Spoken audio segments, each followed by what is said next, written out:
Le plan de souveraineté fruits et légumes part d'une bonne intention, et pourtant, les résultats ne sont pas au rendez-vous. Face au déficit commercial que connaît notre pays, notamment dans le secteur des fruits et légumes, Marc Fesneau, lorsqu'il était ministre de l'Agriculture, a lancé en grande pompe ce fameux plan, il y a juste 2 ans.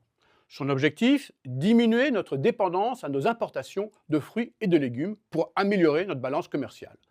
Faut-il encore rappeler que depuis une bonne dizaine d'années, les choses ont vraiment empiré, puisque la moitié des fruits et légumes consommés dans notre pays est désormais issue de l'importation, tandis que nos exportations de fruits frais se sont effondrées de presque 50% en 20 ans. Renverser cette tendance désastreuse est donc un objectif louable qu'on ne peut que soutenir.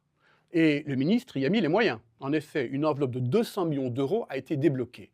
Alors il est vrai que cela a notamment permis l'achat de nouveaux matériels, mais est-ce vraiment suffisant pour inverser la tendance? Et surtout, est-ce la bonne méthode? Ben non. Pourquoi?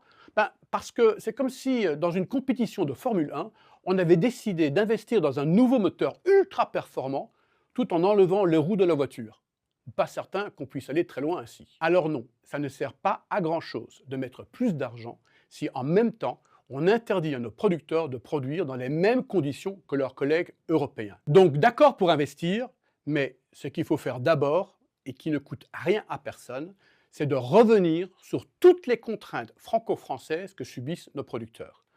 D'autant plus qu'en réalité, l'essentiel de ces mesures leur ont été imposées par idéologie bien plus que par souci de l'environnement ou de la santé. Là, c'est un peu comme si on avait mis la charrue avant les bœufs.